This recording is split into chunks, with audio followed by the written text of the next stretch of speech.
안녕하세요. 법무사 호인사무소 김민수 법무사입니다. 스스로 채무를 변제할 능력이 초과되어 개인회생을 알아보고 법원에 신청을 하면 법원은 무엇을 심사하는지 알아보도록 하겠습니다. 이를 쉽게 생각해보면 개인회생 제도는 신청인이 가지고 있는 재산보다 많이 변제해야 하는 원칙, 청산가치 보장 원칙이 있고 소득에서 가족 생계비를 제외한 남은 돈을 변제금으로 모두 투입해야 하는 원칙이 있습니다. 이렇게 생각해보면 법원이 심사하는 것은 재산이 얼마나 있는지, 이 신청인의 소득은 얼마가 되는지, 가족의 생계비는 적정하게 산출이 되었는지 크게는 이 세 가지를 심사하게 됩니다. 법원이 보는 재산에는 예금, 임차보증금, 부동산, 보험의 해지 환급금, 자동차, 예상퇴직금, 사업용 설비가 있습니다. 현재 보유를 하고 있다면 이를 파악하여 재산 목록에 정확히 반영을 하여야 합니다. 하지만 이미 처분해버린 재산이 있다면 매각 대금의 사용처를 밝혀야 합니다. 예를 들면 부동산을 매각하고 받은 현금을 은닉할 수 있기 때문입니다.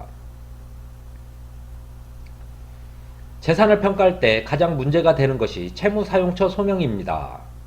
채권자로부터 금전을 대여받아 이를 어디에 사용했는지 밝히는 것은 법원이 볼 때 채무 사용이 사치가 있었는지와 대출을 받아 대출금을 은닉할 수 있기 때문입니다. 대출금을 숨기고 개인회생을 신청하여 채무를 탕감받는 것을 방지하기 위한 조치입니다. 그런데 채무사용처 소명 과정에서 소명을 하지 못하는 금액은 이를 은닉했다고 보고 재산 목록에 반영을 해야 합니다.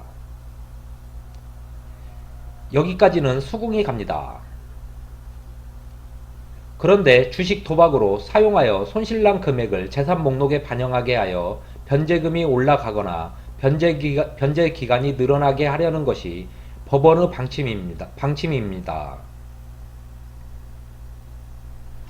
주식 도박을 하여 채무가 많아졌고 이를 스스로 변제하지 못하니 개인회생을 신청한 것인데 이미 탕진한 대출금을 재산 목록에 반영한다는 것이 적정한지는 다투어야 될 부분입니다. 채무자 회생법에도 없는 규정입니다. 그러므로 이 부분 때문에 항상 법원과 대립을 하게 됩니다. 법에 규정이 없기 때문에 어떤 채무자는 도박을 했어도 변제금이 어느 정도 되면 그냥 넘어가고 어떤 채무자한테는 끝까지 재산 목록에 반영하라는 보정 권고를 합니다. 채무자간의 형평성에도 어긋나는 보정 권고를 법원이 하고 있는 것입니다.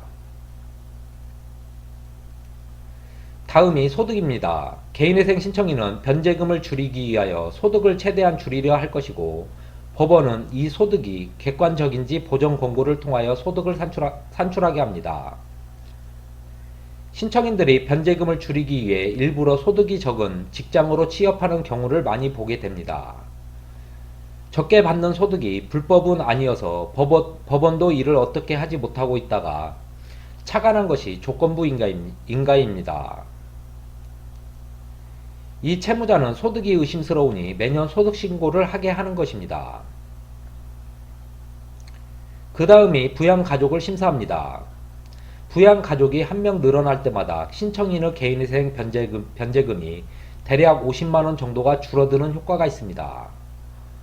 여기서 또 신청인들은 부양가족을 최대한 인정받으려고 하고 법원은 채권자와의 형평에 맞추어 적당한 부양가족을 산출하려 합니다. 크게 보면 신청인은 재산과 소득을 최대한 줄이려 하고 부양가족 수는 최대한 늘리려 하는 것이고 법원은 이와 반대되는 심사를 하는 것입니다. 지금까지 개인회생을 법원에 신청하면 법원이 무엇을 심사하는지 살펴보았습니다. 김민수 법무사였습니다. 감사합니다.